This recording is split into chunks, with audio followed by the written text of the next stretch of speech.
السلام علیکم ورحمۃ اللہ وبرکاتہ۔ الحمدللہ رب العالمین والصلاة والسلام علی اشرف الانبیاء والمرسلین نبینا محمد وعلی آلہ واصحابہ اجمعین، اما بعد۔ چند دنوں سے سوشل میڈیا کے اوپر ایک پوسٹ اور ایک ویڈیو وائرل کی جا رہی ہے کہ سیدہ عائشہ ام المومنین رضی اللہ تعالی عنہ ان کو قتل کیا گیا تھا، ایک کنویں میں گرا کر ان کے اوپر تیروں کی بارش کی گئی تھی اور ان پر ظلم کے ذریعے ان کو قتل کر دیا گیا، اور قتل کرنے والے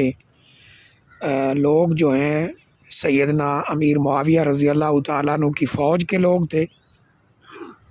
اور یہ سارا کچھ جو ہے ان کے حکم کے مطابق ہوا تھا۔ تو یاد رہے کہ ایسی کوئی بات کسی صحیح سند کے ساتھ ثابت نہیں ہے۔ نبی کریم صلی اللہ علیہ وآلہ وسلم کے دنیا سے چلے جانے کے بعد سیدہ عائشہ رضی اللہ تعالیٰ عنہ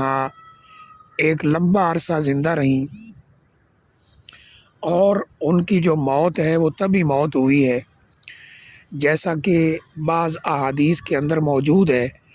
جب حضرت قاسم ان کے پاس آئے، وہ اس وقت وہ بالکل ان کی آخری ایام یا آخری وقت تھا، تو جسے ہم یعنی نزع کا یا جان کنی کا وقت کہتے ہیں۔ تو انہوں نے ان سے مخاطب ہو کر کہا کہ اماں جان، آپ تو ان لوگوں کے پیچھے جا رہی ہیں جو اللہ تعالیٰ کے برگزیدہ لوگ ہیں، ان میں ایک تو نبی اکرم صلی اللہ علیہ وسلم کے کا انہوں نے ذکر فرمایا کہ آپ ان کے پاس جا رہی ہیں، اور ایک حضرت ابوبکر صدیق رضی اللہ تعالیٰ عنہ کا ذکر فرمایا، اور فرمایا کہ آپ کے جو پیش رو ہیں جن کے پاس آپ جا رہی ہیں وہ بہت ہی اللہ تعالیٰ کے اعلیٰ اور برگزیدہ لوگ ہیں۔ اور یہ سنن اربعہ کے اندر روایت موجود ہے، اور البانی صاحب شیخ البانی رحمہ اللہ تعالیٰ نے اسے بالکل صحیح کہا ہے۔ اسی طرح بعض روایات کے اندر یہ ملتا ہے کہ سیدنا معاویہ رضی اللہ تعالیٰ عنہ انہوں نے باقاعدہ طور پر سیدہ عائشہ رضی اللہ تعالیٰ عنہ کی زیارت کی، اور ان کے لیے تحفے تحائف بھی لائے، جن میں ایک تاری دار خوبصورت چادر بھی تھی جو انہوں نے ان کی خدمت میں پیش کی۔ اس طرح بعض روایات میں یہ ملتا ہے کہ انہوں نے یعنی امیر معاویہ رضی اللہ تعالیٰ عنہ نے ام المومنین سیدہ عائشہ رضی اللہ تعالیٰ عنہ کی خدمت میں ایک خط بھی لکھا تھا کہ آپ مجھے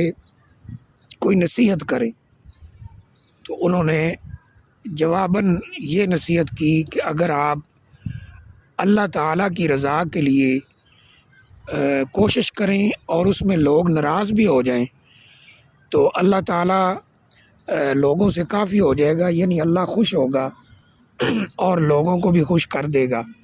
اور اگر لوگوں کی رضامندی کے لیے اللہ تعالیٰ کو ناراض کر لیا تو پھر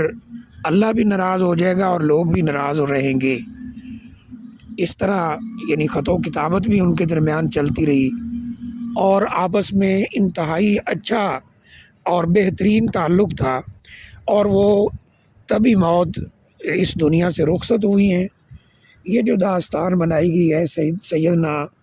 امیر معاویہ رضی اللہ تعالیٰ عنہ کو صرف اور صرف بدنام کرنے کے لیے، جیسا کہ بعض لوگ آج کل اس طرح کی جو باتیں ہیں وہ پھیلاتے ہیں یا پھیلا رہے ہیں سوشل میڈیا کے اوپر، اور وہ پہلے بھی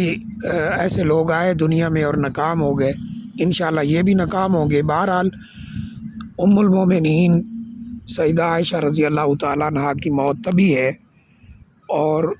یہ جو داستان سنائی گئی ہے اس کا حقیقت کے ساتھ کوئی تعلق نہیں ہے۔